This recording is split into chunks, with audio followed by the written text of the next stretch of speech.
Hi, everybody. Ross and my Hammers 11. Hope you're all safe and well. Don't watch that rubbish on the telly at the moment. Mine's probably got in the background anyway. That England game. Was it Gareth Southgate? No. Anyway, hope everyone's safe and well. If you channel, please get subscribing, hitting the bell icon so you may not anytime we put new content on. As always, let's thank our lovely channel sponsors, Untuck It. Check them out in the description below.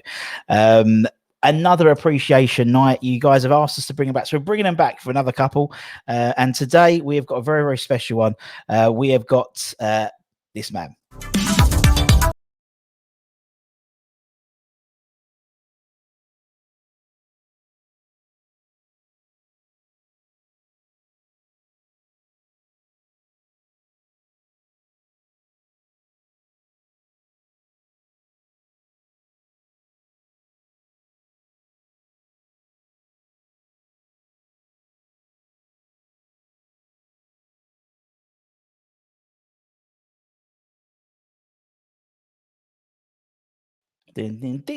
Someone's been busy the old Canva.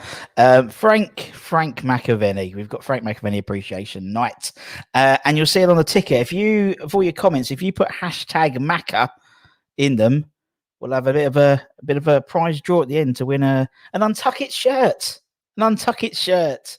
So make sure, about 50, 60 quid those shirts. So you might as well just put hashtag Maca wherever you watch it on Facebook, Twitter, or on YouTube. It all collects them all in anyway. As always, I'm joined with these for these things with the man who has the most incredible media back catalogue when it comes to West Ham. The man, the voice, the legend, Martin Godleman. I thought you were going to say Jeremy Nicholas then. I was waiting. He was busy. Here I am in the dark, and you're always in the light. It's like you've got that, like West Ham clips. Jesus, he's always beautifully lit up. You've never seen us in the same place. Now I'm understanding. Now I get it. It's the only way I can make my teeth look white, whereas in fact they're a shade of orange. By having it really dark, they actually look white. Yeah, it's like when you know those neon things, isn't it? Those sort of neon nightclubs, and then you just smile, and all your teeth are completely just or the old quasar. Do you remember the old quasar? Yes. And you never wear white. The minute they see your teeth, they lose interest in you. Exactly. What have teeth got to do with anything? I don't know. How are we? I'm very good, Russ. I'm looking a bit dark, but I've been in the sun today. Had a beautiful sunny day. It's been lovely. I don't know on your side of London if it's also been... It's beautiful. Belting in Hornchurch today. And let's say we deserve it. Hornchurch, who won the FA Vase. Indeed, with that fantastic comeback. Yeah. Having looked dead and buried. And they're also from 2 divisions below the team they beat. Is that right? Exactly. Yeah, something like that. Yeah, that was good. So now you mentioned Hornchurch. You see, I went off on one then. I'm sorry. I'm actually so excited about Frank McAvennie. Because Frank McAvennie, for me, is the most, what's the word you would say? Enigmatic. His career is the most enigmatic. You have these echoes, like scoring 11 goals in one season and then 11 goals in another season, following a season when he scores 28, 3 seasons when he doesn't score any. I'm wondering where you're getting the 60 goals from, because I'm making it 57. And you've got. I have my sources, Martin. You found another 7 games for him. I find them all. I found the other goals. What was it? Was it Lampard's? I found this one as well. You have a beautiful microphone. It's such a. I mean, this is. Well, this is a professional setup now, isn't it? It's like, I haven't got headphones. I haven't got a light. It's just amateurish. I've got football going on in the background. We've always got football. Martin always has football in the background, as we know. But anyway, I'm not. I know you're excited, but we're always joined by guests, and our guest is very excited. He's his number one fan. It's the man himself, the man, the myth, the legend, the Shed, Nigel Cobb. Good evening, sir. The Shed. Nigel Cobb. How you doing? I'll just point out, Hornchurch won the FA trophy, which is the bigger one than the Vase. The Vase is for the more lower non-league teams, and the trophy they beat Hereford. So they did. So Shedman eases into the front here. He's done you straight away, Russ. Done me straight away. I did 5 seconds of the programme. I'm a stickler for detail, but I will back Russ up. I believe Macca did get 60 goals. So I don't know where you're getting. I'm sure he did. We'll have to find the mystery of where those other 3 come from. Depends on the 3 you're not counting. Right. That's me. Obviously, the 3. No, I'm going with Russ. Russ has got much better touch type kind of. We will find them, and I probably haven't counted them from the FA Cup. So you scored a lot in the FA Cup. Was it cup? A lot of goals, a larger proportion of cup goals to league goals than any other West Ham striker, I think. Well, now, what is that about? Is that about he rises to the occasion? Because we're going to talk about a memorable game in his career that only the true Macca fans will know. Oh, Nigel's got this. Nigel gets this right. But don't say that. What I'm going to ask, because I know in a moment we're going to see this, whatever we've got left of this extract from McAvennie. We're going to show it. Oh, do you know what? We're going to show it all, and then I'll and then if it gets copyright claimed. All right. Well, I've got a question which isn't going. For the first time ever, I'm going to ask you a question which this extract will not help you answer in one little bit.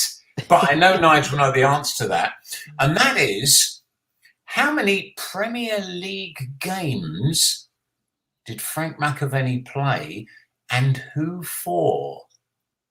Oh. And I'll give you a clue. Wasn't West Ham. Oh, look at Nigel. He's so smug. He knows. He probably got the question up before I even put it in my hands. But all of you out there who are watching this, I know who he played for. I can't say the numbers, but that's still good. I know the team that he played for. And there's one very sad connection, which you will no doubt, which is something in the news today, which you no doubt will have clicked on as well, which we'll talk about. And that's the first of those 2 clubs. If you think about who he was playing alongside, you'll get what I'm saying straight away. Well, right. Okay, Russ, take us into Maccaland. Well, I've got an idea. What we could do, if you wanted to, is we could just ask him. Frank, how you doing, mate? Frank McAvennie! Oh! Hey, guys. Hello. How you doing, big man? I'm good. I'm very good. Just off the golf course, as you know, today. Oh, what a surprise. What a shock. How many holes? Just 18 a day. I'm slowing up. I'm getting old. That's right. Well, you might have started late. That's all we know. Does it take longer to go around because you've got to be socially distanced? Do you like walking about 4 yards behind? We don't do that anymore. We don't do that. We just carry on with it. Good for you. You're still around. Have you had both your jabs, Macca? Yes, I have. I got my second one on Saturday. Yeah, Saturday. And no bruised shoulder. All perfect. Nah, nothing like that. I think I put enough shit into my system, so I don't think that will bother me. I set you up for that, and you knocked it down. Yeah, you're just in time, Macca, because what we're going to do is we're going to play your highlights, and as I said to you, Martin's found a few goals which may not have been so regularly seen because of the 85-86 season. So we can reminisce. So sit back and enjoy the highlights of Mr. McAvennie's career. Let me just do this. West Ham career. Let me just do this.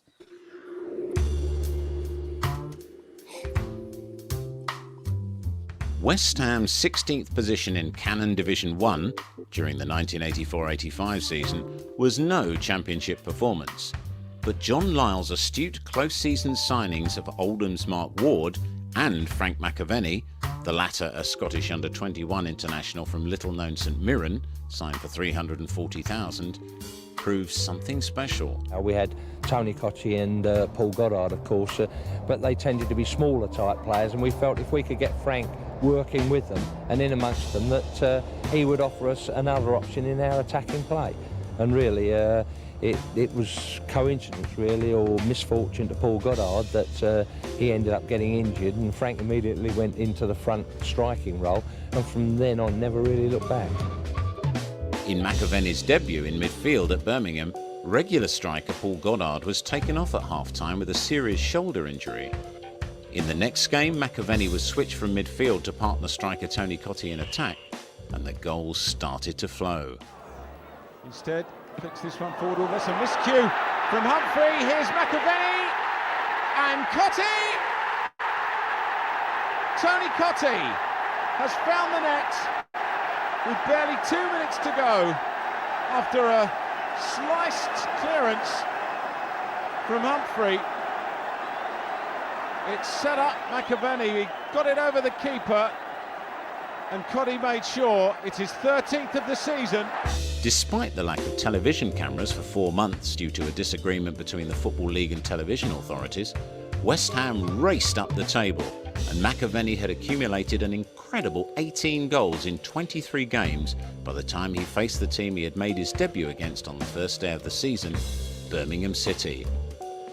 Here then, for the first time ever, are 9 classic McAvennie goals from that incredible season that saw West Ham finish in their best ever placing of 3rd, starting with the winner from that Birmingham home game in December 1985.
incredibly, McAvennie never managed to repeat that season's prolific goal-scoring genius, barely doubling his tally despite an interrupted further 7 years at the club. He left briefly for Celtic, but returned 18 months later to score some great goals, but never with the same regularity. Never say die attitude, and let's have another corner. Nearly there, it's gone in! McAvennie! The header forward came off the crossbar. Jones could only watch as McAvennie headed it back in for his 5th goal of the season. Nice cross from Bishop, a lovely header from McAvennie! And West Ham ahead on the quarter-hour mark. Thoroughly deserved goal. Fabulous cross from Bishop, but look at the header from McAvennie. Breaker on that right-hand side. Here's McAvennie, real chance, 2-2. Oldham caught square at the back as McAvennie pounced onto that through ball from Kevin Keane. And John Hallworth had no chance that time, did he? Slater, he walks straight into Steve Bruce, body check. Nigel Thomas wants to take the free kick straight away, which he does. He's caught Bruce out, here's McAvennie! What a fantastic goal from McAvennie, out of the top draw. Schmeichel just off his line, but McAvennie very quickly picked it out. Look at this precision. Schmeichel completely beaten all ends up. A quite glorious goal by the Scottish international. Despite the disappointment of what could have been, McAvennie still managed to sign off his West Ham career spectacularly in their last game of the 1991-92 season with a memorable hat-trick against Nottingham Forest in front of the Upton Park crowd that had grown to love him and who would never forget his achievements during that famous 1985-86 season. That's not a bad ball from Steve Potts, the substitute, McAvennie! And McAvennie has put West Ham ahead. The wonderful left-footed finish.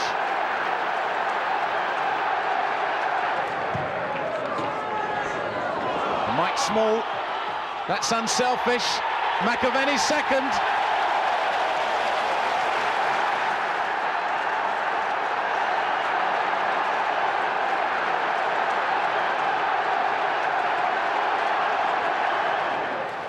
Glasgow. That's a good throw to the West Ham captain, Dix.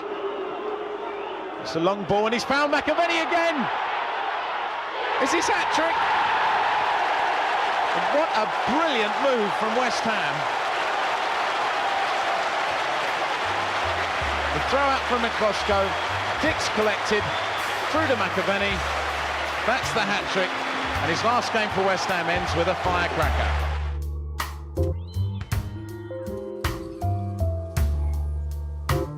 And there we go. Let me just bring everyone back in. Oh, that was nice. Do you know what? It's lovely. Nice. Well, I was watching you watching your goals, and you like the smile. It was amazing. It was very privileged. But yeah, no, Martin did a good job on that, didn't you, Mark? Well done, son. I found that the real find was that Manchester United goal against Schmeichel, where Macca chipped him, and it's absolutely no goalkeeper. You know, Schmeichel's a big man. He just was out his fingertips and in and just dropped in off the bar. That would have been one for West Ham clips, wouldn't it, with the bang off the bar? Yeah. But beautiful goal. And that terrible kit from 91. No wonder we got relegated that year. Yeah. Shocking kit. Yeah, it was awful, wasn't it? You scored that bloody hat-trick and you only came on a sub. You only played half the game. Well, Mitchell done me a favour that game. Mitchell, the gaffer wasn't going to put me on. Bully wasn't going to put me on. Surprise. And Mitchell faked an injury at half time. So that was it. Is that true? Is that true? Yeah, it's a true story, yeah. So he got me on at half time. Mitchell Thomas has gone up a little bit in my estimation for that. Good boy. Good lad. I mean, the hat trick was scored against Des Walker And it was his Hopeless. last game before going to Sampdoria. Des Walker was England's best central defender. £2 million he went for, didn't he? Yeah. Yeah, Well, and that was his last game before going. Yeah, I told him in the tunnel it was hopeless. Those were really modern goals. They were breakaway goals. They're the sort of goals that sides are scoring this season. And that last one, McCloskey, Dix, McAvennie, 1, 2, 3. I'm getting gooses. But we scored a lot of goals in '86. I mean, I've told Russ this before. John Lyall was so far ahead of his time. You know, we done see that high press and all that kind of stuff that they're doing. They've all got names for everything now. You know, I was a trigger at West Ham when John says, when I go, everyone follows, and you know, and that's what we did. We scored a lot of goals, taking the ball off, you know, centre halves, and it was great. It worked well, you know, and the midfield pushed on.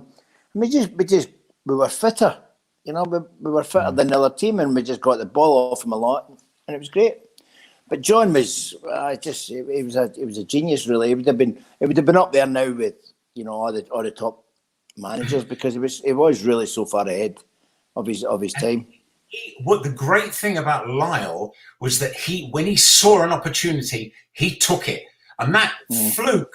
That you have to feel sorry for Goddard, really. But you correct me if I'm wrong. I've got to tell you, Frank, I almost had a fight with my publisher. I said McAvennie was a midfielder when he came to West Ham, attacking midfield. And my no, he fucking wasn't. He's a bloody striker. No, he wasn't. He was anyway. He wouldn't have it. In the end, I had to agree with him. Okay, he came as a striker. I said, but the thing that Lyall did with you was the same thing that Greenwood did with Hurst, because Hurst was a wing half, and Greenwood thought, I see this guy as a striker, put him up, and as they say, you know, the world changed. And the same thing, I think there were 2 or 3 things. If you hadn't gone on Wogan, now you're going to think this is stupid. I reckon if you hadn't gone on Wogan, you would have got 26th the next season. People might think, what's he talking about? But you hit the top too soon. Do you know what I mean? Yeah. You went to Wogan. No one could see you on telly. I think there was other things to it. We just didn't have the same. We didn't have the same, you know, energy of that in the second season. You know, but something wasn't clicking. What do you think? What do you think? What do you think it was? I don't know. I mean, I know when they brought in the boy Robson at one point, didn't they? In the Stuart March. Robson from March, and I couldn't. You know, I just couldn't play with the boy because he's a wonderful player, but not for West Ham. And I kept getting caught offside because he would stop the ball, whereas normally the boys were doing everything one touch. And then Stuart, you know, that's the way he grew up, the way he played football. He stopped everything, you know, and then he would stop it and put it through to me, and I was going, why don't you just put it through the first time? You know, because that little bit was getting me offside. And I got a lot of it, not just Stuart, it was just things didn't happen, you know, we didn't push on. We should have pushed on that year. It didn't happen. And as I say, I went to Celtic. It was my boyhood team, and you know, they were fighting against all the English players going up to Rangers. So it was. Tell us, Frank. You know what you've got to tell us about the famous game where 5 of you all got brought in front of the Terry Butcher and you, and you all got put in front, and you got off somehow. Well, how did you get off? Of course, because I'm a good boy. I know you probably started it and then ran off. Well, you might be right there, but it was good. My manager said to me, this is the truth, he said to me, my first Old Firm game, I knew I was a big Celtic supporter, and he says, don't get involved. 14 minutes later, I was sent off. I was charged with inciting a riot and breach of the peace. Brilliant. And of course, I got off it, and they all get done, so it was great. It was good fun. But Russ knows me, I got a week off training, which was great because I had to go to court every day. So it was good fun. But you didn't have a tag like they do these days. No, I didn't. We were all right, but the press was following us. It was the first time the police ever get involved in football in the world. So of course, yours truly had to make all the right headlines, didn't I? So it was. But tell me, Rangers wanted to sign you, didn't they, as well? Yeah, well, Graham Souness wanted to sign me. I'm a Celtic boy. It's like, I mean, I've got to be honest with you, Millwall asked to sign me as well. You know, Millwall tried to sign me, and there's not a chance. This man's a legend. He turned down. He went there. Yeah, no, and you scored that brilliant header. Yeah. I don't know if people remember, just from the little thing where as the ball comes, the ball's not right for you. It's a little bit too, and you actually cock your head back and do this sort of flick. I've never seen a headed goal like that. Yeah, it was pretty good. Mo teammate Mick McCarthy, you know, he was the manager at Millwall. Big Mick, and yes. And he forgave me for breaking his nose, didn't he? So he was a great lad. But he asked me, he says, look, I know this is going to be difficult. He says, but I want you to come and sign for Millwall. I said, no, it's not difficult. You've got no chance. So, it was absolutely not a chance that I was going there. So that was it. What do you remember of the 85-86 season now? What do you remember most of it? I remember how close the boys were. You know, how we are now. I mean, today, I've been on the phone to Wardy, Tony Gale and Ray Stewart. Just phoning me up and how are you doing? And it's just the boys are good. They're all good lads, and the closeness of that team. Even though we didn't win anything, normally it happens with teams that win things, but we didn't win anything. But we certainly won the hearts of a lot of people that year because we played some great football. And pitches that today's players wouldn't even train on. Never mind play football on. They'd be like, what? Can't play that. But if you were a prisoner of the season because it was a season where the third team didn't go into Europe because of what had happened. So maybe that was another thing that what didn't click for you. If you'd been in Europe in 86, 87. Yeah, who knows? Who knows? It was everyone come up to Scotland, so all the English internationals come up to Scotland, and you and Tony got 4 goals. Yeah, we've done all right, didn't we? 2 players. Never been. I mean, I don't get why they don't. I mean, me and Russ have spoken about it. I don't get why they don't use 2 strikers now. I mean, Leicester done it and won the league because the defenders couldn't handle 2 strikers. Mahrez just kept coming short, and Vardy was going over the top. And I thought, you know, it's so simple. Listen, guys, the game's simple. Yeah. There's a lot of coaches out there complicate the game. The game's so simple. They make all these names, and every time I turn on a telly, someone else is naming something. It's, you know, I don't know. I was baffled the other day there, and they were saying a low block, and I didn't know what a low block is. And as soon as asked one of the girls that was on TV, what is a low block? And they says, oh, it's defending deep. And I says, well, why don't you just say that? just call it defending deep. What's a low block? You know, so I think I should let Shedman have a few questions for you because I've hogged it all so far, and I apologise for that. No, that's all right. That's all right. Go on, Shedman. Go for it. No. It's I remember Frank's first game at Upton Park was a QPR. Yes. After the Birmingham game, obviously we got beat. We come up against QPR. It was a Wednesday night. They had a giant yellow telephone. Tuesday. Yeah. Had a giant yellow telephone. It was the very first club call. They were launching it. They didn't have Frank. They had Mark Ward on the forecourt with Alvin. And I remember standing there watching it all go on and going in. And they announced it was the first time we got to watch Frank. And I still remember I sat West Upper that day. And the 2 goals you got, I think were both in the first half. Yeah. Against QPR, and we thought, you know, we got a real player here because obviously we didn't know, we'd never heard of you. I mean, the only time I knew of you was in the sticker album Panini for St Mirren, and you had ginger hair, I think. I had ginger hair. All the boys couldn't find me. What happened there? Why did you have ginger hair? See, I thought that's what I'm coming on tonight, talking about my highlights. No, we did that with we had Trevor. We did it with Morley. We had haircuts. Christ, he had about a dozen. He had a few, didn't he? I seen some photos the other day of Trev. Oh, and the moustache. Embarrassing. Moustache. Yeah. So what were the two Premier League What were the two Premier League clubs, Frank, that you played for in the Premier League? Swindon. Correct. And what was the first one? The Premier League. Oh, I met Aston Villa. They nearly won the league. But that's it, Yeah, Aston Villa. And you played alongside R.I.P. Dalian Atkinson. Dalian Atkinson, yeah. And it was pretty good. No, Dean hadn't signed. Big Ron said to me, "You'd want me." I wasn't fit. And he got me fit. He put me in this health club and got me fit. And I played. And he says, "We're trying to sign Dean Saunders." And I said, "Why?"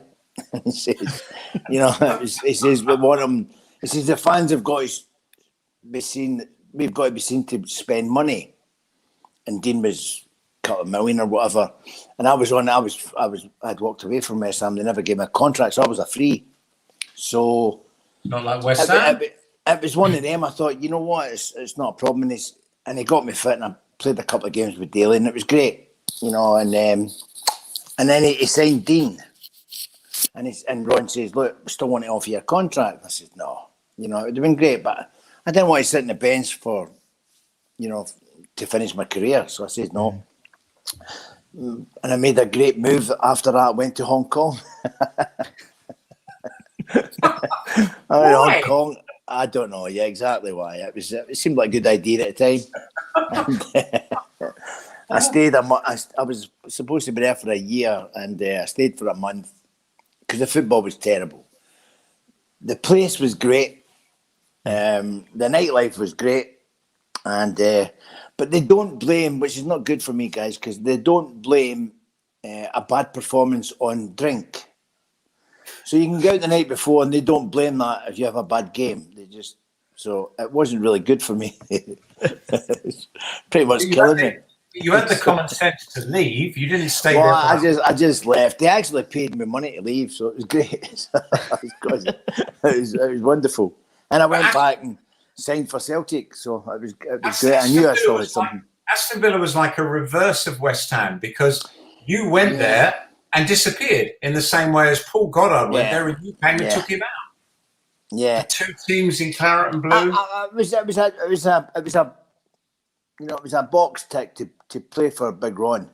Ron was the guy. You'd love to play for Ron, and he was a wonderful guy. He is what you see. You get what you see in what it says in the tin, Big Ron. So it was wonderful.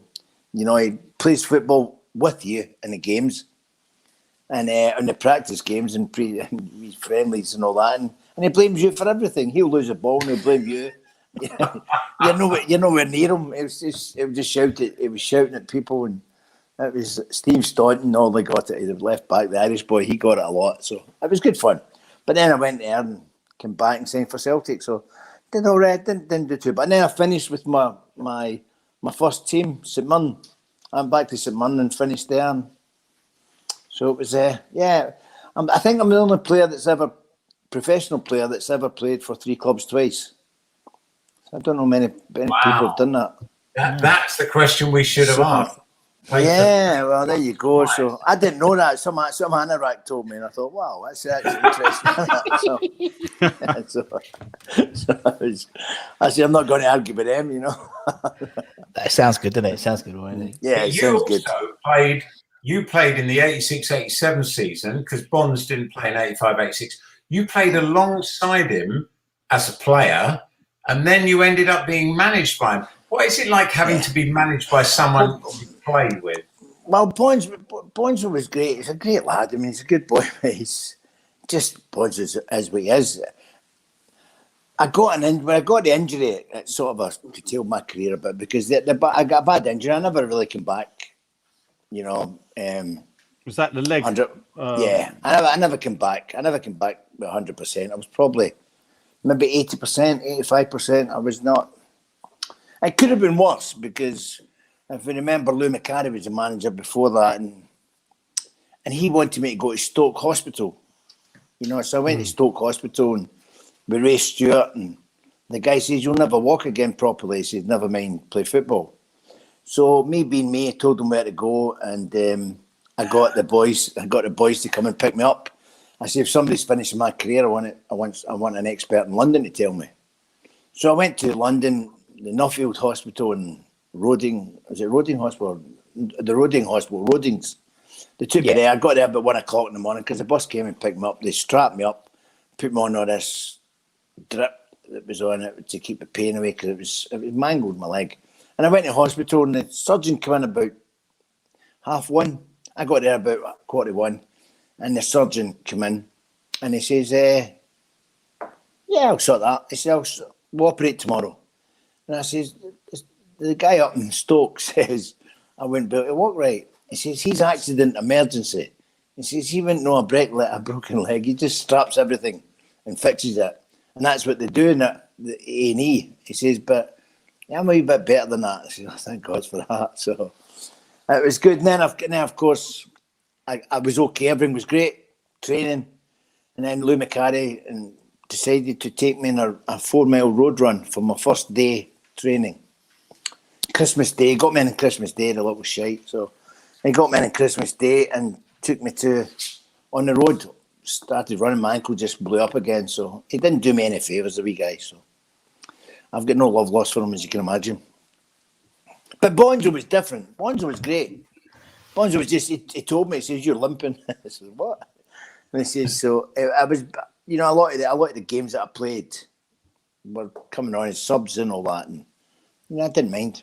I didn't mind just to be part of it. But, just to get a run, it was stop-start. And, but it was good. Listen. You teamed up with Dixie and you were Bonzi's nemesis, the two of you, jumping on milk boats. When everyone else you heard that one.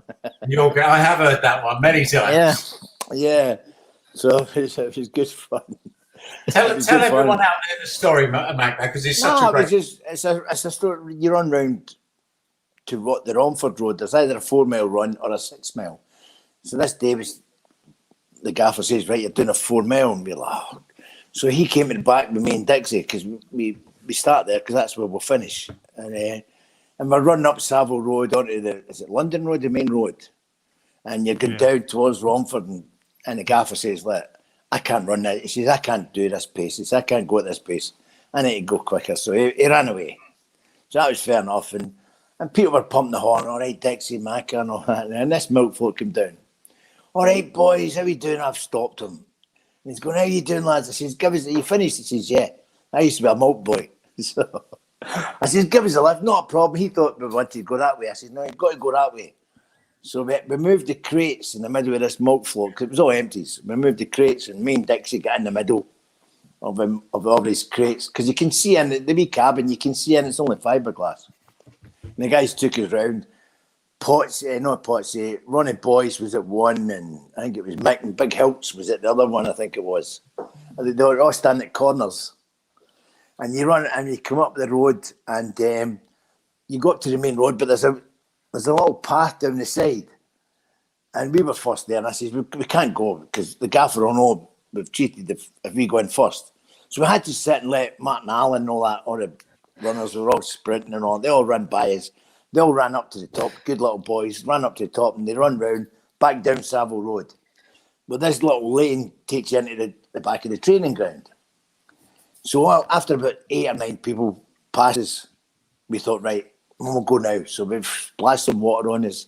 And the two of us have ran down the lane, jumped in the back of the training ground, and the gaffer said, he caught us coming over the wee fence, and he's going, brilliant, lads. Absolutely brilliant. He says, I knew he didn't mind that we'd only cut about 500 yards off the run. He thought that's what we'd done. So we came down there and we said, oh, brilliant gaffer. And he says, oh, different class. You must have got by a few of them.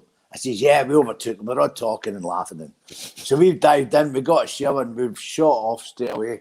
And apparently he was like waiting and somebody phoned Ronnie's phone and says, they said, where are you? He says, well, waiting Macca and Dixie.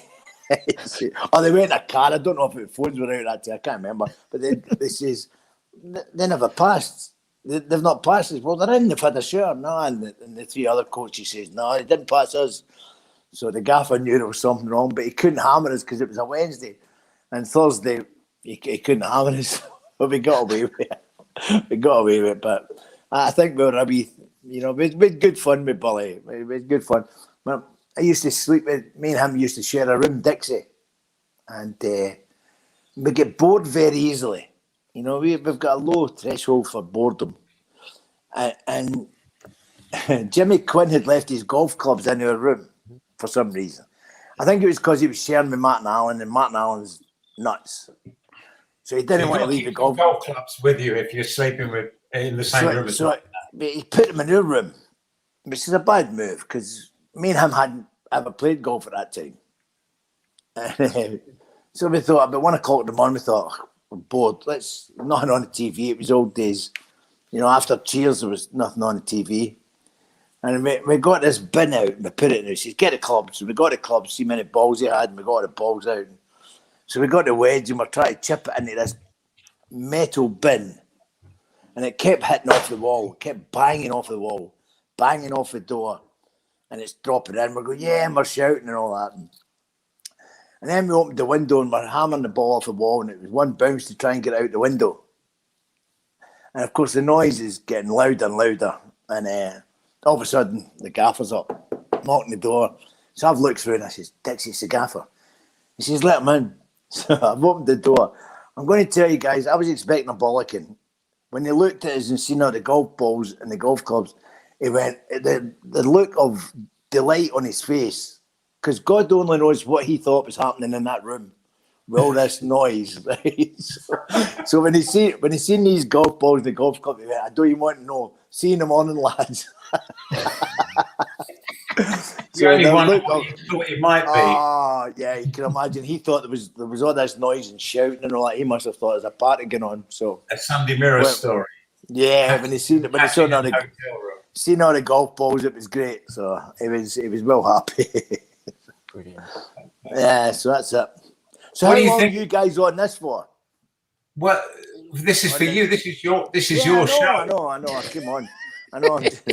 I came on before I'm out. You did. We're supposed to be saying how great you are, but we're not going to do it now. Not with you here. I've got to go anyway. I'm going out, so I just thought I'd come on and say hello to you guys and thank you for all the support. I really love mean that. All the support. Thanks very much. I'm seeing a lot of things coming in. So a few of the guys will see us in a couple of weeks. Yes. I don't know how I'm getting away with it. I'm doing this England and Scotland game at West Ham night, and Grays. Grays. That's the one. How much fun will that be? Tell people will want to know. People will want to know, Frank. I'll probably not even watch a game there. Yeah. What do you think, Frank? What do you think of our team this season? What do you think of West Ham this season? Brilliant. They've got to be fighting their hand at the moment. They're talking about Everton's wanting the gaffer, isn't it? They want the gaffer back. I don't think that could happen. Definitely happen. I don't think so. But football's was you at funny. Celtic with Moyes? No. He came after. I know David. I know David well. He's a great man, a great guy. He knows what he wants in football. So level-headed and he's so focused on what he wants. He's doing the same now. What he done to Everton. It took him a couple of years, but he's got every player that comes in now. You can tell it's David Moyes signing. Yeah. Because I think he just got Soucek and Kofel and Bowen and he's been Rama. They're all fighting for each other now, and long may it continue. But I said to Russ, I says David should have a word with Soucek and Kofel and see if you've got a couple of mates that they can bring over because they're wonderful players. They don't mind getting stuck in about people, and I like to see that. Would you like to play for a Moyes manager? I mean, you as an attacking midfielder. If you look, he's packed us with attacking midfielders more than strikers. Yeah. Listen, I think the biggest. I think I'd love to. I think I could have done the lone striker, no problem. I don't think I would have been a problem. TC, I don't think could have. Because it's Tony needs to just get him a chance and he'll score. And I like a lot more to striking than that. That's what Antonio, when he plays, he brings so much more than just scoring goals. He brings the players in about it. And as a midfield player myself, you've got to have a striker that you can trust so you can run, because you pointless keep running and losing the ball. And that's what was happening if you remember when the big lump of wood, Hala was there. You know, when Hala was playing. Oh, listen. Anyway, the less said about him, the better. But every time the ball went to him, against Palace. oh yeah, he can score a goal, but see when people are running towards you and you lose it all the time, and you're out of position, and they're just coming. They go at the back and get in the back of you. That happened a lot with Mahal, and I just thought he could have done a lot more. You know, I thought if I was his size and weight, and he had great ability, but he just didn't want. It was like his wee heart. You know, he had the heart of people. Didn't want to fight. He didn't want to get hurt. You know, and you're a centre forward. You've got to get hurt. You've got to take one for the team. You know, it's you've got to take the kicks. Yeah, he was doing it. You know, I think Antonio. I think he's got to do some more weights though. I think, isn't he? Bit skinny, isn't he? Bit skinny, old Antonio. Yeah, he's losing a bit of weight there. Isn't he? Bench press some more weights. But yeah, he puts himself about, and that's what I mean about being a striker. It's a lot more, not just scoring goals. You've got to bring the team in about, and he's doing that with Lingard and Bowen, and the boy Fornells, I've got to say, certainly stepped up to the mark. When Lingard came in, I thought he was the one that was going to get dropped, and it wasn't to be. He stepped up to the mark, and I keep saying that to everyone. Competition is great for a team. You know, if you're in competition, you're going to fight all the time, you know. And I just seen last year there was no competition. No. People were strolling about, you know, and it's happened to my old club Celtic this year. That people are strolling about because they know they're going to leave and they didn't care. And it's horrible to see. And the fans don't mind when you get beat. As long as you put, you know, your 100% in. And that's all you can ask for, guys. And I think the fans will accept that if they see the players fighting for everything. It's when they're strolling about. Are you going to Celtic on the 24th of July? Will you? I am. I'm filming down. I'm doing something down in London.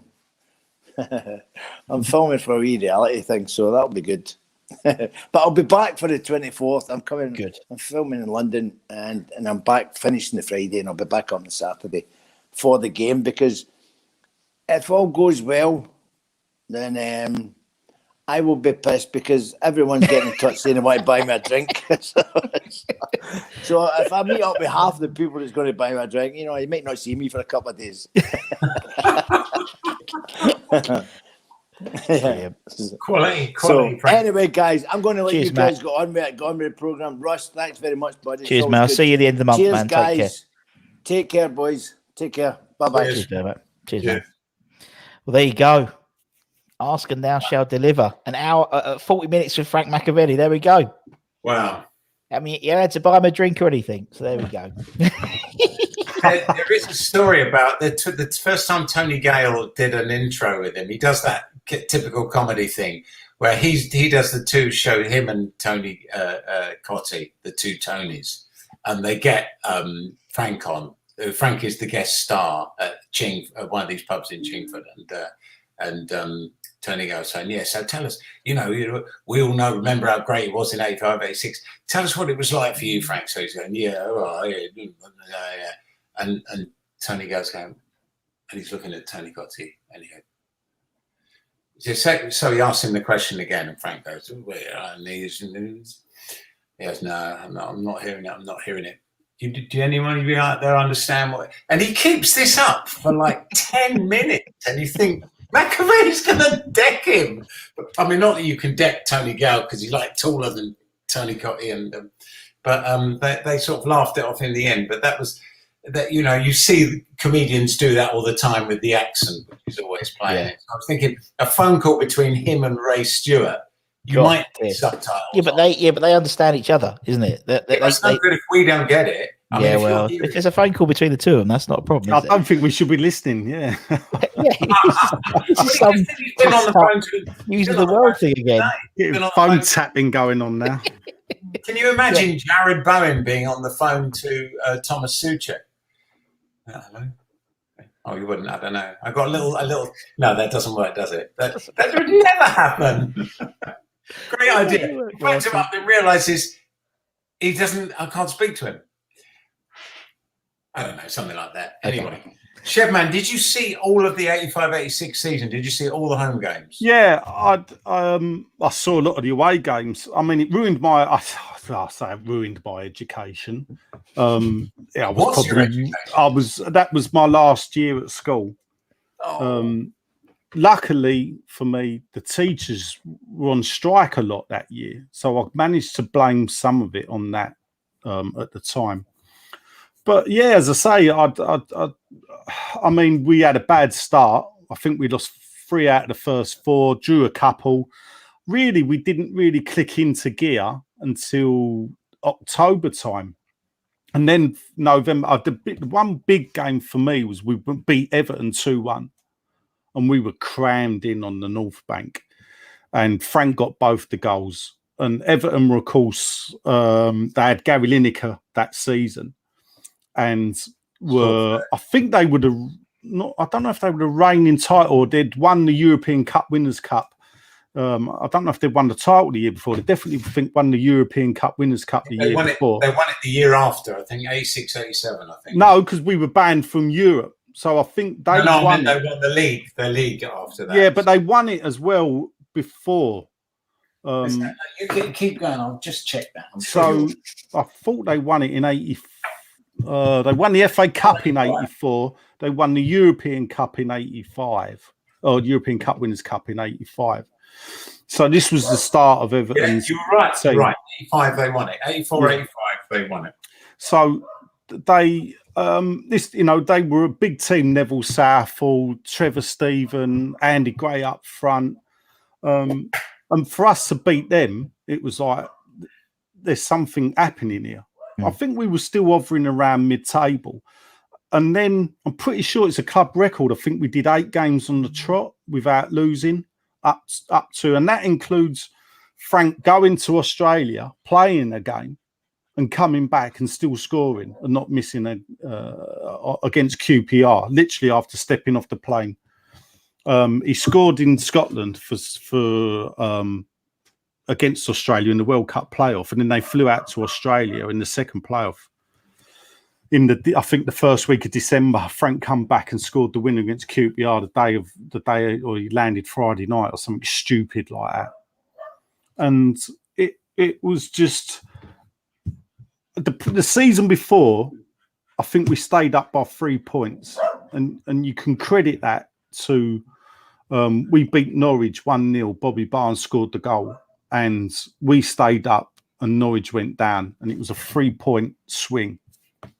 And so Lyle had to do something, 85, and he makes these signings. And you think, we didn't know who they were, but at the time, and 85, the attendances were pitiful. And it's hard to imagine when you look at them. There's probably some games there was like 15, 16,000 of us there. Why was that, do you think? Well, I think it was the hooliganism and the height of it, and we weren't performing that well. And there was no football on telly. There was no football on telly because I know, but that's what I'm saying. They want to go even more. But it was across the board. You look at every club in the early to mid 80s, and the attendances were on their knees, and people were just staying away. I mean, 85, 86, people don't realise that we had a month with no football. We played the Ipswich FA Cup games. We had 3 games in the FA Cup against Ipswich, where we drew at Upton Park, drew at Portman Road, I think on the Tuesday, and we had to go back on the Thursday, and it was snowing. It was the 6th of February. And I got to that game because my mum had gone into labour and given birth to my sister. So those were the days when they kept people in hospital for like 3-4 days. So my mum had gone and gave birth that morning to my sister. So I was free. You thought you'd celebrate by going to Ipswich? No need to go to school. Well, my mate's dad was going up there, and off we went with my mate. Ipswich was weird. They had a little pen behind the goal, and you could have the fans on the side as well, Portman Road. and orange ball. Cotty popped up in extra time. That was when they used to replay, no penalties. And I think it was done on the spin of a coin. So the first game was a draw, 1-0 or a 0-0. The second game was a draw at Portman Road. They spun the coin and it was all back. I swear it was 2 days later, on the 6th of Feb. We didn't play again till the 4th of March, Man United in the Cup. No league football, no nothing. Mental. We played 17 games in 5 weeks. And do you think that's why we did as well as we did? Because we just hit the floor of running.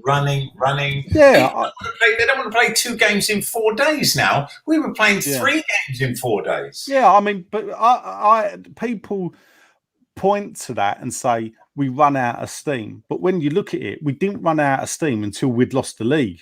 So we were playing like Saturday, Monday, Wednesday, Saturday, Tuesday, Thursday. It was weird. We had the Ipswich game. Prior to the Ipswich game, we'd played to the Ipswich game, I think was on a Wednesday. We'd played on the Monday and we'd played on the Saturday. And then we had the Ipswich game. And then we were all up to West Brom on the Saturday. And then you had Everton on the bank holiday Monday, where if Chelsea had managed to take a point off Liverpool on the Saturday, whoever won out of West Ham and Everton would have won the title in a shootout. Crazy. But that was the game that we lost. So when you look back, for me that season, there's 2 games where it's easy to pick apart. Where you go, oh, if only we'd done that. We lost to Aston Villa, who I think went down that season. Steve Hodge scored for Aston Villa away, and then we also lost to Nottingham Forest when Johnny Metal. Home to Chelsea. Well, yeah, we lost, and that was about 3 weeks after. But the reason why I picked those 2 teams out is because Forest were poor that season, and we lost 2-1 away. I think we were 1-0 up, but Johnny Metgold hit that famous free kick where he smashed it in between Parks and the crossbar, which, when you know how big Phil Parks is, seems impossible. But he did it from like 30 odd yards out and did that celebration. And the Aston Villa, because Aston Villa went down, it's there for me. But I suppose the Chelsea defeat, which came about 2-3 weeks after, and again, I think we went 1-0 up. Again, another night where it was absolutely rammed. I think I remember getting in the queue. I worked at the Green Gate as a postboy for solicitors, and I got in trouble because I skipped out early, and loads of posts got put on my desk, but I'd already gone. And where it was literally a 2-5 minute walk, but I'd gone up to the ground, and the queue was literally for the North Bank near enough back to the gates. Wow. And I had to get in the queue to make sure I got in. Didn't want to miss that. Yeah, in those days, when you was on the terraces, I was lucky. Sometimes my uncle could get me a ticket in the West Stand, which I did for the Ipswich game. I weren't doing that again. So for the Ipswich Town game, one of the best seats I had, I sat above the tunnel on the West Lower, so I could be on the pitch at the end of the game. And my abiding memory of that game is it's one of those games where you think, to stand on the pitch and sing "We're going to win the league," and actually believe it. For a West Ham fan, it's never been replicated. We've never challenged for the title before. And what people don't realise is Ipswich went down that season. Terry Butcher was so angry as he was coming off the pitch. I thought he was going to throttle the referee, because at the end of the day, they were 1-0 up, and we got it to 2-1, and it was a fortunate penalty. A dodgy pen, but then we had but Dickens's goal. For me, that was the goal of the season. Possibly possibly the most underrated player in that team. Yeah, I'll go with that. Along with Jeff Pike. But people, you go boys of '86, people go Frankie Mack, Tony Cotty, Mark Wald. No one says Dickens. Nobody. And I think a lot of that season as well, it was the resurgence of Devonshire. Yeah. It'd been out for 18 months, came back, and Played a slightly different way, but he had to. But he was absolutely outstanding. So, I mean, when you're 15 or 16, that's your formative years, isn't it? Yeah. In a way. And funny enough, the one night I really sang Frank's name more than anything. He weren't even playing. But we had Norwich in the Cup in 1989. And I drove, but I didn't know how to get to Norwich. So my mate lived bang opposite the gates. So what I said was, I'll pick you up at 3:00 and I'll follow the coaches. And that's what I did. That's what you had to do. So I'd only been driving like a couple of years. So it's probably the longest drive. First time I drove myself and my mates up to a night game. So I drove us up there. And as we were walking into the ground, the policeman said, "You signed Frank McAvennie." Because you think there was no internet back then, no mobile phones, no talk sport, And so the policeman said, "Oh, you've signed McAvennie." I was like, "What?" He said, "Yeah, he's just joined the club." And all game, we got beat 3-1, quarter-final of the FA Cup. We sang, "We got our Frankie back." Here it was. Because I think it was deadline day, which people don't realise. Deadline day then was middle of March, third week of March. So we got Frank back. Unfortunately, I don't know if he had a slight injury, but he didn't get to score many goals to keep us up. But what I didn't get to say to him is that I believe he had pen in hand to sign for Arsenal when John Lyle got wind of it and asked him to come and sign for us.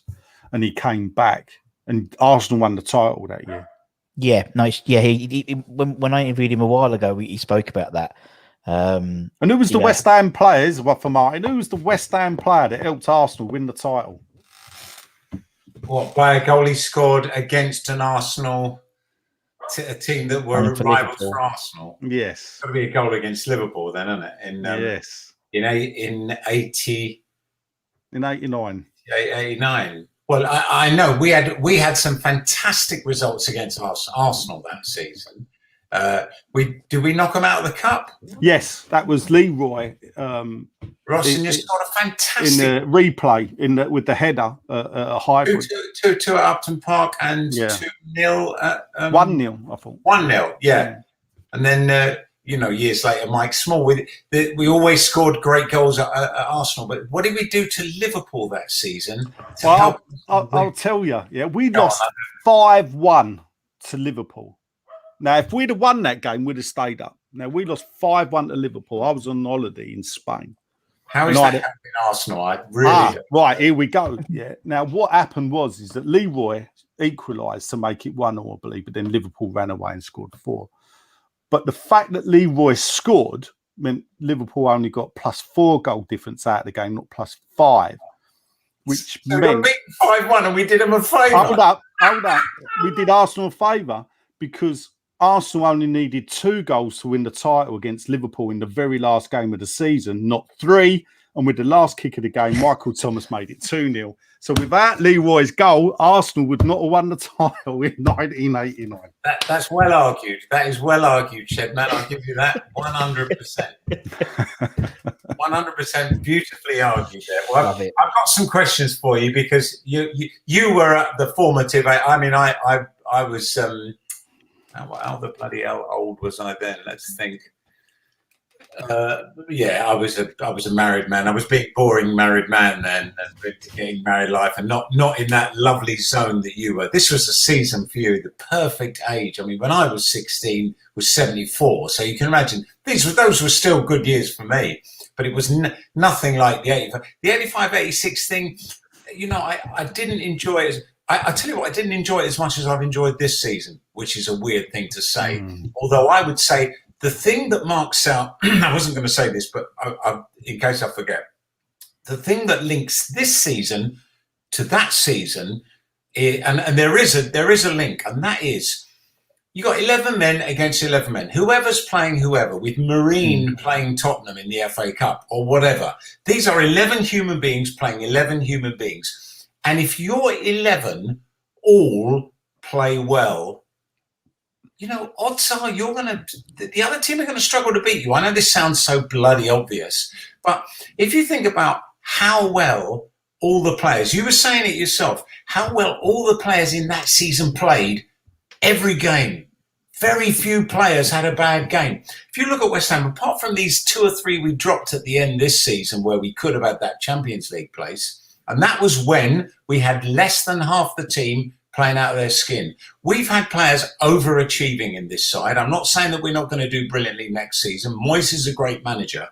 But you look at Fornals. Fornals has always had the potential to be that good. You look at him at Villarreal, you go on YouTube, you look at his ability, and he's always had the chance. I've got a little press cutting from Evening Standard stuck on my fridge, which says West Ham have just signed Pablo Fornals from Villarreal for 24 million, blah, blah, blah, blah. Something clicked in my head, and I was talking to Ken Dyer about it, who knew something. I don't know what he knew about the story, but he said, this guy's great. Look at him on YouTube. But he didn't get it there with Pellegrini, didn't click or whatever. Under Moyes, it just took off. He was the engine. See, the way I put that down to, the thing I say a lot on the podcast is when you bring a foreign player in, and actually when you bring a player in out of the Championship to the Premier League, we should give them a minimum of 6 months, and especially for a foreign player, 6 months to a year to fit in. Now you'll always get players that come in and slot in easy. But especially a player like Fornals, the Spanish football is played at a different style and a way to the way that we play football. Now, you would think that Pellegrini, being Chilean, but having managed a lot in Spain, most of his managerial, or a lot of his managerial career was in Spain rather than it was over here. So he would play a more continental style of football that would fit in with Fornals. But Fornals has still got to get to the pace of it. Yeah, the type of defenders he's coming up against, we're a more physical type brand of football here, and sometimes it can be a shock. So it could be that we just had to give Fornals more time to grow, to bulk up. He was a very young player, very talented. I mean, before we signed for us, I think he played in the under-21 tournament for Spain, and he was like outstanding. And we thought we got a real kid here, and we just have to not get on their backs and afford them the luxury and the time, and it's proven that he'll just get better and better. Yeah, it's true. It's true, and he's a different player now, isn't he? When we signed him, he was like a 10, and Moyes has made him into sort of more of a box to box. Those of you that love your West Ham and have your hard drives filled up with all their games from this season, go back to the Leicester away game and look at Fornals in that 3-0 game.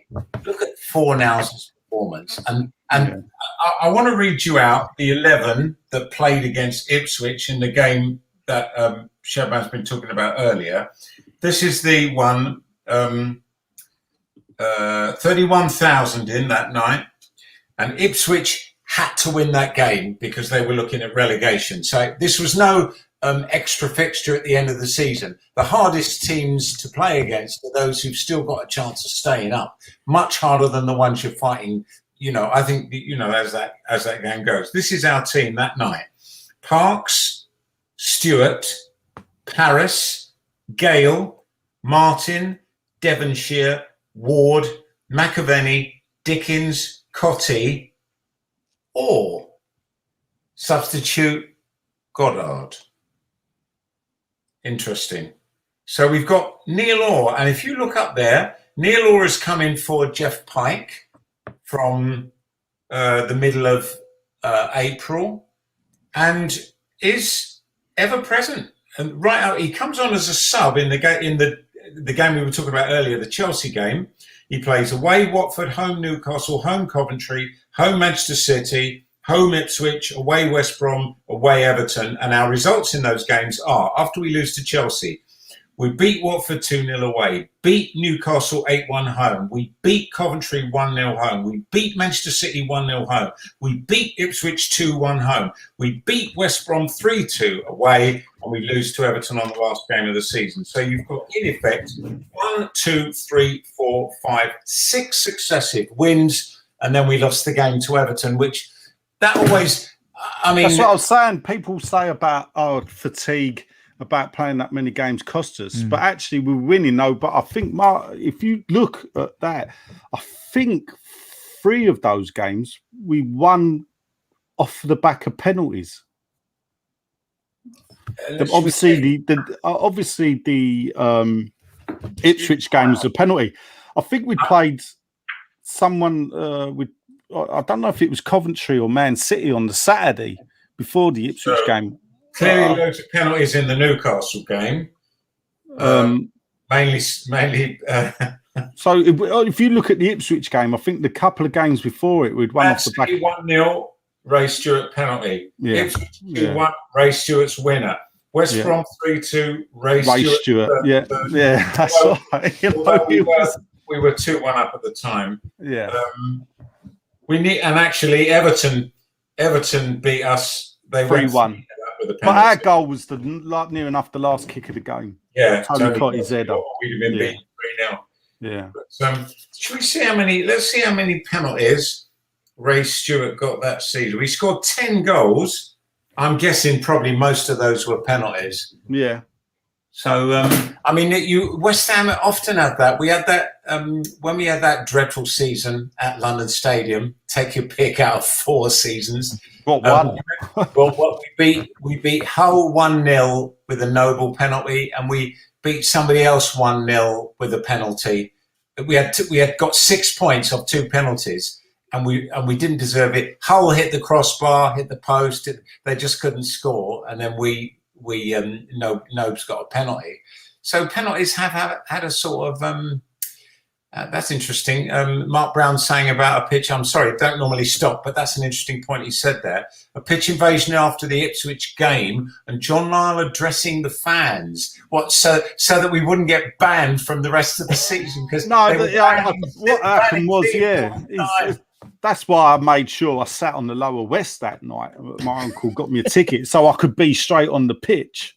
Did you? Do you remember John Lyle talking to the fans? Yeah, he came out. That was the last home game of the season. We had the 2 away games against West Brom and Everton, and Lyle come out. I think he stood up in the director's box at the front. Why in front of staying there because they'd invaded the pitch. Because it was the last game. I mean, tradition back then, we all used to pile on the pitch. You know, I think the last pitch invasion I remember doing, I think, was the last game on the North Bank. Well, the second from last game actually, which was Southampton.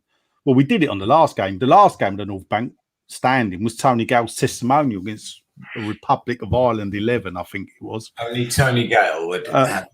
Yeah, which I thought was very strange. But wasn't it the day after the game as well? Yes. So Tony on, and he's like the Saturday was the organisation of that. So Saturday was a 3-3 draw against Southampton. Yeah. And then Sunday we had the testimonial. So they gave everyone a certificate on the North Bank. You was the last game, and you're thinking, we're back tomorrow. Yeah. We were back tomorrow, and we piled on the pitch again after that. We got a little echo there of Julian Dix scoring the last goal at the Cop end, wasn't it? Yes. So we got a little West Ham thing now. I was going to, Macca knows the story 100 times, but talk about that game he scored against Birmingham in December. Julian Dix was playing as a 17-year-old for Birmingham, and I just checked to see if he played in the first game. That would have been something, but of course he hadn't started playing for Birmingham. Yeah. I mean, it's funny because there was no TV, so that was a big thing. I thought the Wogan show was quite early in the season. Yeah, it was. It was November, I think. The goal you showed, the Charlton goal. I sort of missed it, and what happened was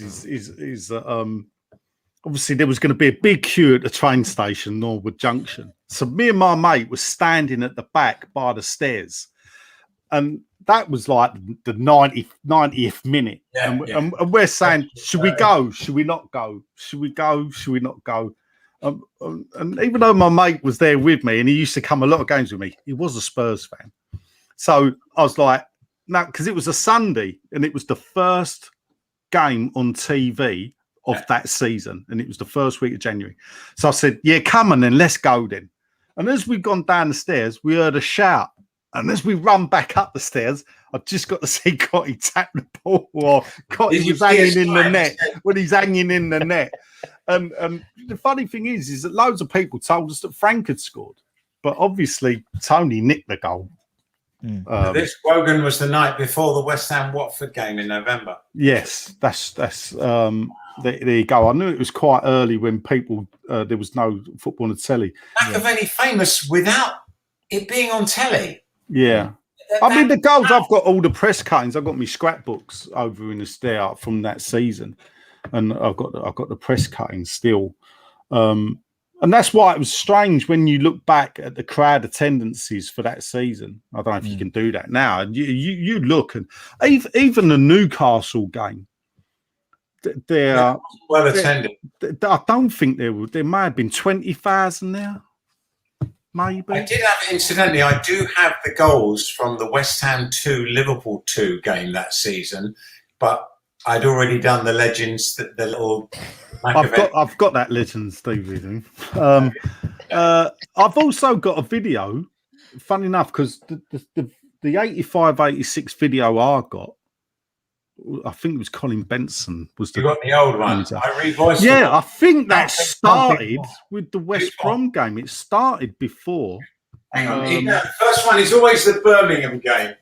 Always. No, I think the one I've got, I don't know if it was a bootleg one then. It was in the November when we played West Brom. You might be right. You might be right. Let's just have a little look. Sorry, but listen, VHS collection out. You can know it's the book, it's the Bible. It's John Hellier's Bible, basically. Yes, you're absolutely correct. The West Brom game is the first one. Yeah. West Brom and the Birmingham one. Well done, that man. Yeah. How can I doubt the Shedman? For God? Why even doubt him? With me? Yeah. Oh dear. Perhaps the club should hire me. You know that one day the Shedman's going to be wrong. He is going to be wrong one day, and you'll be able to say, I was there when the Shedman was wrong. I didn't get to show Frank. We're supposed to be the pride of place. We are supposed to be. Oh, here we go. So Frank's picture on the wall, if you can see that, it's pride of place. But now, what game is that with him waving his fist? Aston Villa, I think. I'm not sure. It's signed, but it's in front of the bowling model. Can you see the bowling ground model? Yeah, make me take Stell's comment off. Yeah, very nice. Nice. So he gets pride of place. There, with the in front of the bowling model. We are true. Let's talk about Frank, because I mean, maybe we ought to. We're kind of talking around. We're talking about that. We ought to. An hour and 20 in. Let's talk about Frank. A lot of people watching this. A lot of the youngsters. I noticed somebody put a little snide comment on about that. This is the oldest average age of any game you've ever done. Not true. I'm sure there are some 20-year-olds watching it. Do you think? Can you monitor the age of people? We've got a few. We've got. I mean, Jackson in his 20s. That's what I want to hear. He's there, I know that. Yeah, he's just got his Jesse Lingard tattoo because he bet Jesse if he'd score 9 goals this season he'd get a J Lings tattoo, and he did, and J Lings did it. He actually tattooed him with the whatever it is. I don't know what the kids do. Is he still our player? Dodgy sauna, and you never know what happened to. Yeah, you're in a lot of trouble. Anyway, let's talk about what was weird. Looking at this man's career, and the one game I was going to suggest that people look at is when Celtic manager Macari loan out McAvennie to Swindon. You can see the Macari-Swindon thing there going on even after hours. Well, you can see the Macari getting Frank out because he's acting with West Ham. You can, absolutely. Well, so he's playing. He played in a game for Swindon, which is Swindon fans, and I know a couple, tell me that's one of their greatest ever games. The year they went down, they held Manchester United 2-2. in the cup. And McAvennie, that was his best game, but he only played 7 games for Swindon. But that was supposedly his best game. I don't know if he set up some of the goals or something, but it was an absolute. And they sang, the Swindon fans sang his name. So just in that game, you only play 7 games, and your name gets sung by the fans. And that wasn't a Premier League game. That was an FA Cup game. But then he goes back to the side he started at. I don't know. There's all these little things, like he could have signed for Luton Town. Yep, great story about that. That's a great story. But you know why he didn't sign? This is the most nuts story. I don't know if it's something to do with the chairman. The chairman. So, he hated the chairman. He's one arsehole. If he hadn't seen the chairman, he'd have signed. Yeah, but you've got to remember who the chairman was. Wasn't he a Tory politician? Yeah, something like that. I know. Frank is he's a top. You know, he knows which side his bread's buttered, and that's another reason why. I remember that was the bloke that banned away fans around that time after the Millwall game. And maybe it was ID cards and all that stuff. Frank being on the ball to know that and not put himself at club. Because Frank, as you could see, as you've seen in his checkered career, shall we say, he didn't stay anywhere where he wasn't wanted or he didn't want to be. And ultimately, Celtic and West Ham were his 2 loves, really. I mean, you say St Mirren as well. He did brilliantly there. But I mean, at Celtic, I know he's worshipped because I'm pretty sure. I don't know if they won the title, but they won the cup. He scored the goal, and it was their centenary year. And I think that's why it was a big thing for him to go back and play for Celtic that season as well. In 87, 88 was because it was their centenary year. And it was also, Rangers were very much in the ascendancy then. Just now it's how it's moving now. So you always, the old firm games are always more of it's like the Sunderland-Newcastle game. Sunderland always beat Newcastle when they're playing crap. Celtic beat Rangers, although obviously in that last 10 years or whatever it's been, it's been different. But those old firm games are something pretty special. And I'd love to have a film of that. I say court setting. It was probably I don't know if it was actually, wasn't it? It was Disturbing the Peace. Butcher was done for disturbing the peace. Great story, isn't it? You would want that. Story. You would want. Excuse me? Can you imagine Terry Butcher probably still with that thing wrapped around his head, even though that had been another time? Going, excuse me, my lord, could I have that in writing? So we could put it in a frame done for disturbing the peace in Scotland. Magnificent. That's a great story. Frank won the cup for Celtic. There you go. Yeah, so that was right. 1988 then. That was, and I'm pretty sure Frank got a goal in the final. And I know the fans, I think it helps that he was a Celtic boy. Yeah, exactly. Love for him. But we have another player who's worshipped at Celtic in the same way as he's worshipped at West Ham, and that's Paolo Di Canio. Yeah, Di Canio, yeah. There's a lot, isn't there? There's a lot of crossover between the two clubs. Hearts, and you've got Berkovic, you've got Carlton Cole, you've got Brady, you've got all these sort of John Cushley. Mark Reaper. Why didn't we think of him first? Super Mark Reaper. You've got some great, Yes, the Dane. And you think, when Winston Reid went to Brentford, I completely forgot that he is half Danish, half Danish. Yeah. Of course, he'd go to Brentford. Yeah. And he got his promotion medal. Did you see that? He did, yeah. It was good to see, wasn't it, Feb? It was good to see, man. And he's still got 2 years left on his contract with us. Yes, yeah. I've got to tell you, as somebody who watched all the games, Stuart Slater, of course. He struggled a little bit at Brentford, did Winston Reid, because they're all about 9, most of them in that team, and clearly you are going to be the it must be the only time he's been like the oldest by some way in that team. He could be the father to a lot of those guys in that team.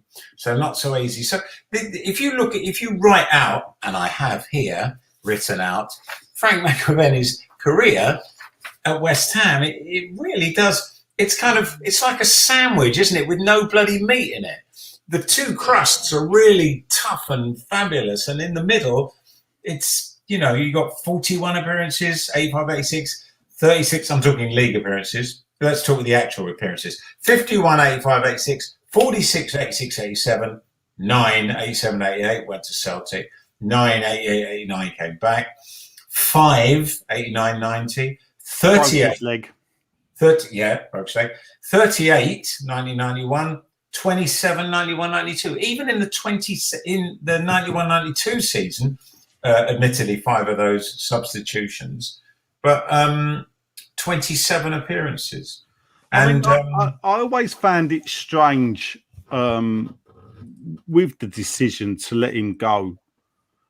He didn't get a lot of goals there, and I know he'd had his injuries, but I don't know. Bonzi's style of play never. What, you think they should have kept him for the 92-93 season? Well, we're gone that, and this is the thing. We're one of 3 clubs that got relegated from Division 1 to Division 1. Yeah. So, and you think if we're going to be playing in a lower league, especially when you look at what he'd done, you know, Forest were a really good team then, 90, 91, 92. As I said, Des Walker, top England. And what he did in that second half was totally unexpected. And, you know, everybody knew it was his last game. And to get the 45 minutes, fantastic story with Mitchell Thomas. Never knew that. No, that's good great. story. You've all got that story first time. Yeah. So he might have made it up though. I've got to tell you, Mac will do that, and then you'll talk to the player, and you'll go, "What you got?" And he'll go, "No." Yeah. Mac, he's done me. So he might have done us there. We got to be careful. But I mean, it is to get that hat trick. It was a fantastic way. I was sitting in the West Upper that day. Well, I'm with you. I'll tell you why I'm with you. Because Forest, on that day, if they'd beaten us, they'd have overcome Villa. And there's not much love lost between those two sides. And they would have had 7th as opposed to 8th. So they did have something to play for at that last game. That was, I mean, what you were saying about Des Walker, I was thinking maybe it didn't make any difference. But it would have done. They clearly could have done something. I have to say, I managed to track down a video of that game, you know, and actually that was my first season commentating for West Ham, and it hadn't been much fun if you think about it. Oh, it was a poor. That was Bond season. When I say Bond, I don't mean Billy Bond. I mean Bond scheme season. And we used to get briefs. Don't talk about the Bond. Don't. Yeah. What if people come on the pitch? Just say it's a protest. Yeah. What, you can't even say what it's against. No, don't mention it. You know. But it was all that sort of thing. But that Forest game, it was like it was a game out of the season. It was a game out of the Bond problem. But I did, as I say, I got that game and I watched the whole 90 minutes of it. And I'm telling you, it's worth watching. I must mail you a DVD of it because it really is a game of 2 halves. Yes. And then perhaps we could get an answer on that if Mitchell Thomas looked in any way injured at the end of that half. But I mean, I can hear myself commentating, saying, and Frank McAvennie coming on as substitute. You hear all the fans going, not knowing that he's about to score a hat trick. And then the commentary goes, sound went completely halfway through the tape. So I'm thinking, oh, God, I got a bloody tape. And I bought the only tape that hasn't got sound on it. But it clearly was a fault on the tape that day because this thing comes up on the screen. There is no sound. Apologies for the lack of sound. And, of course, these were banged out, these videos, and they were sold in the club shop for $11.99. What a rip-off. And they would make about 300 of them, and they would be sold. You can't get them for love nor money now. I can't even sell them for £1 now. $11.99. But they're the full 90 minutes. But I never ever got to see them. I just commentated on them. They were parceled out. You got them all. You got that season. If you look at the bottom of the shelves, I don't know if it comes out. It's too dark. There's 1, 2, 3, 4, 5, 6, 7, 8, 9, 10, 11, 12, 13, 14, 15, 16, 32. Of that season? 64. No, not that season. That's West Ham videos. Oh, that's got to have some of the. Some of those are one-off games, are they? So some are one-off games. Some of what people don't realise, they used to do like a magazine video third of the way through the season, and they're good because they've got like interviews with the players that you've never seen. Yeah. Well, so I told Russ that I did an interview with Harry Redknapp when he picked his Dream 11, and I promised Russ I was going to digitise that for him. I haven't got round to it yet. No, we'll do that one day. It is worth doing because he refused to do an 11, didn't he, when he was on? Yeah. But on it's this one, it's really funny when he gets down to Frank Lampard or Julian Dix, and he fudges it. He won't go. So he goes, yeah. So it's got to be Dixie. It's got to be Dixie. Yeah. And he goes, so 1, 2, and left back Frank. I'm thinking, hang on, just a Dixie. Jay said, yeah, quite good. And Ron Greenwood manager. That'll be good. And you think, if only I'd had the balls to go to him. Hang on a minute, Harry. Who is it? Dixie or Lampard? But I didn't. But we did, when we actually put the team up, we picked Lampard so to get him in trouble or make Dixie take the piss out of him or something like that. Or don't make him invent some new jam roly-poly. We're sort of moving to that marks out of 10. Did we give Hearts an 8?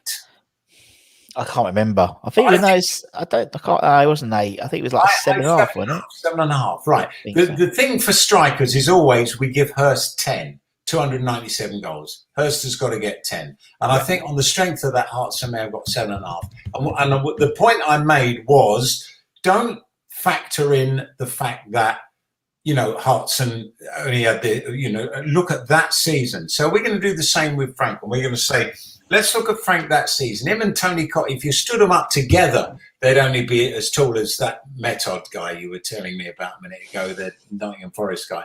So two of them, how they scored all those goals when they were both about 5 foot tall, I have no idea. But you saw in that video that Frank scored a lot of headed ones. So Jeff Hurst gets 10. And in that season, what are we going to give Frank McAvennie? And I'm going to ask the Shedman first because you are the fan of I mean, I'm trying to think why I can't give him 10.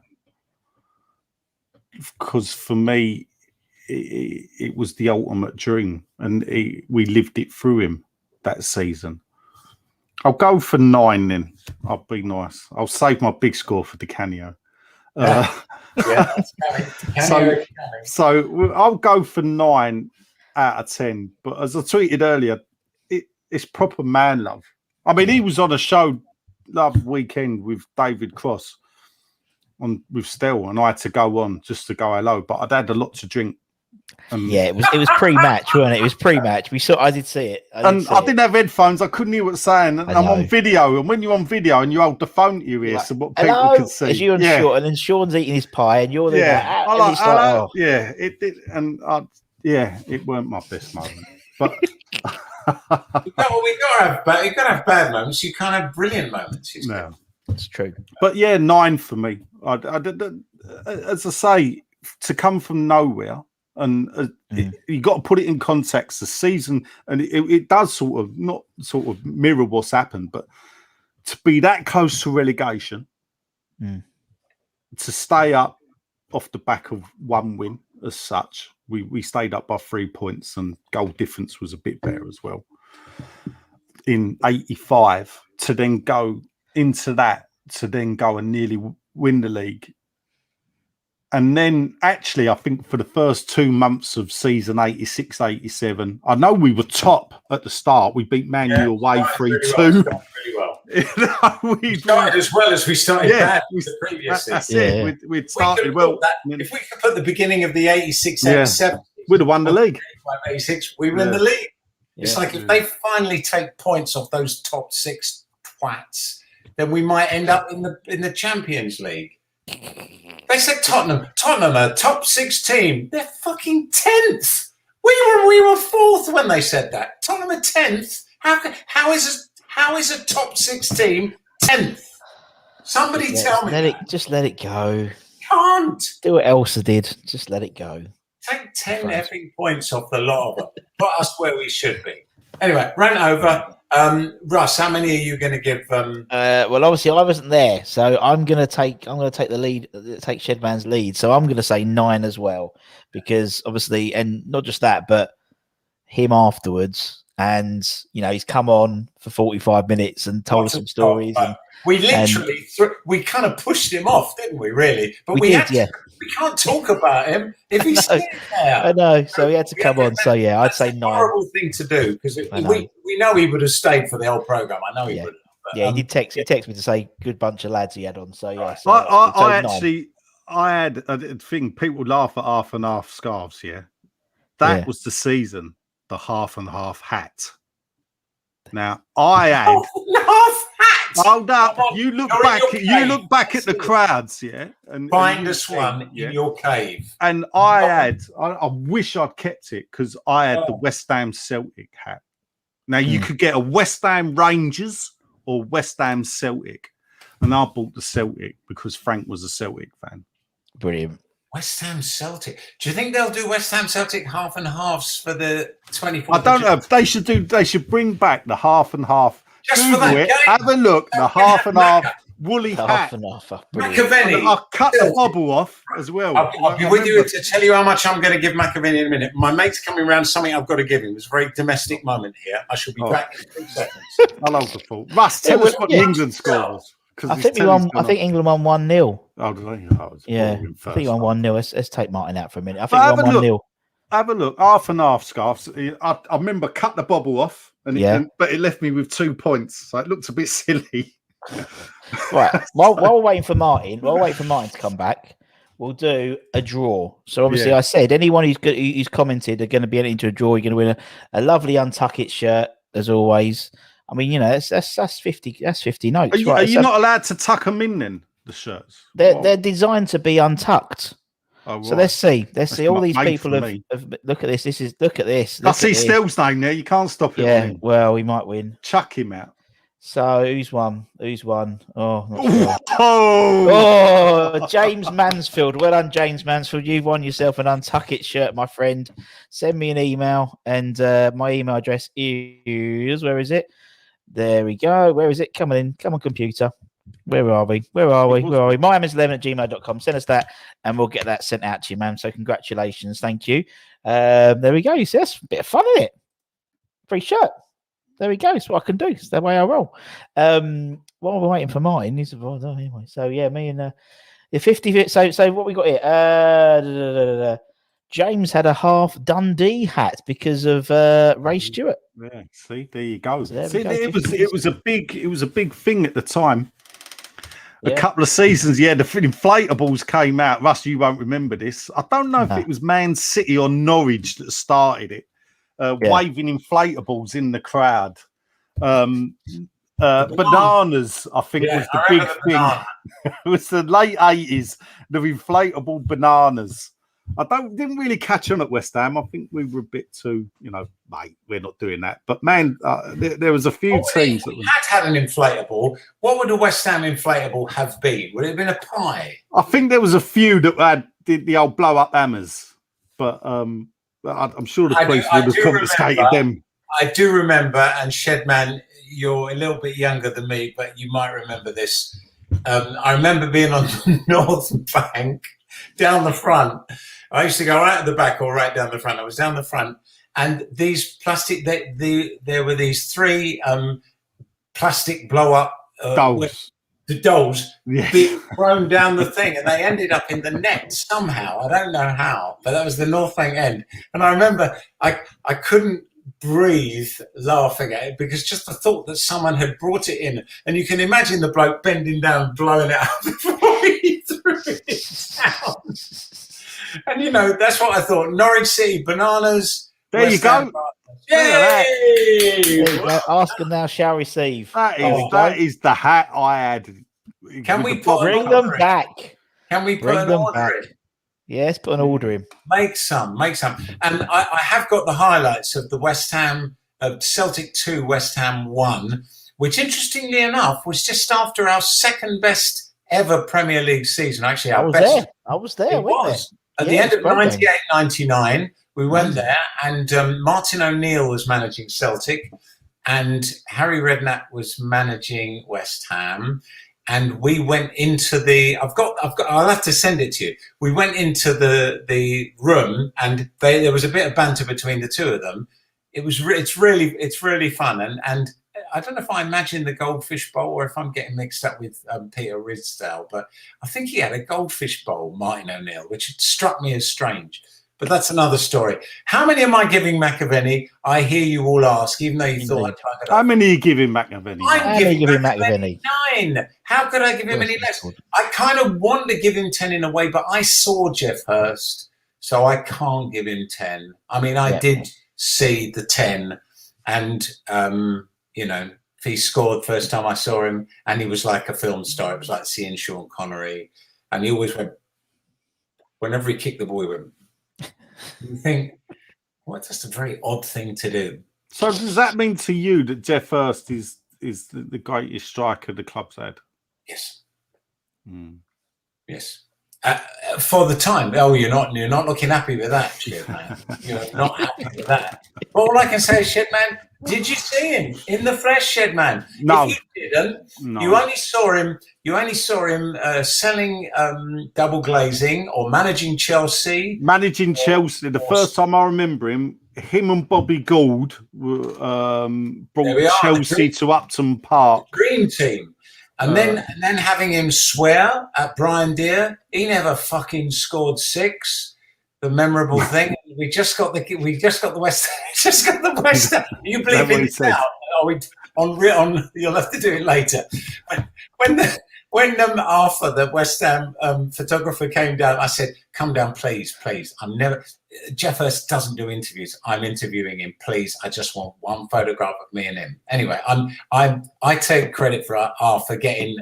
You got 300 notes from the Sun for the picture. Or the Daily Mirror. I don't know who put it on Sunday. Anyway, we were interviewing Hurst. It was before we were playing Sunderland. They just found film of his 6 goals, including the one he punched in. Yes.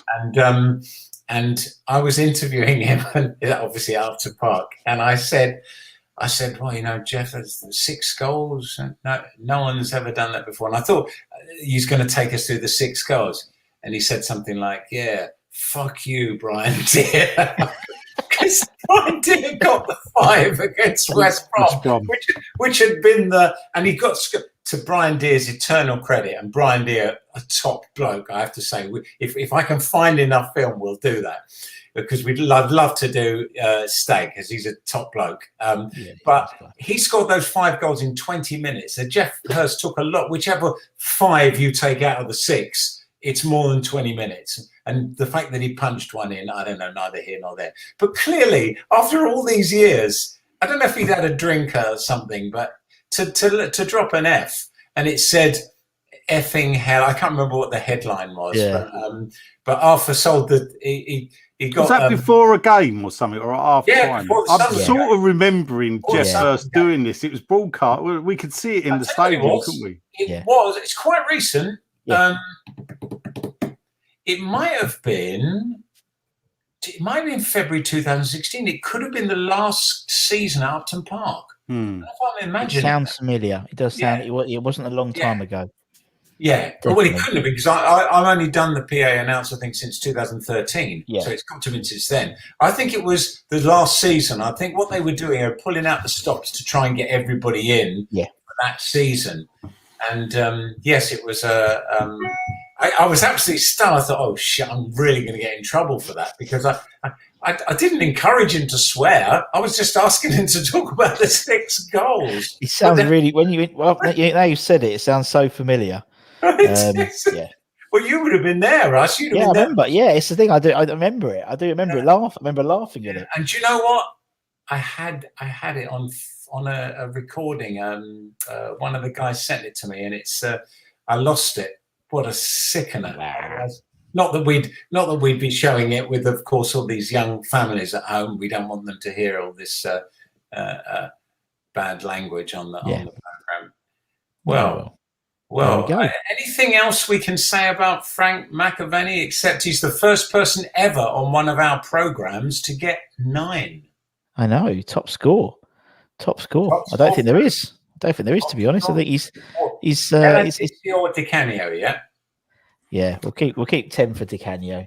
Yes, for me. I mean, until Di Canio turned up, we got to include the away games as well. Don't forget that might bring that's an anomaly. Don't get me started on that. Di Canio doesn't play away. If he don't play away games, how did he catch the ball at Everton? Yeah, exactly.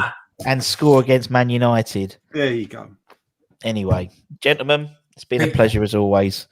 Thank you so much for your time. It's been fun. It's been emotional. Cheers, guys. So I'll let you two go and I'll say goodbye to everyone else. Thank you much. Bye.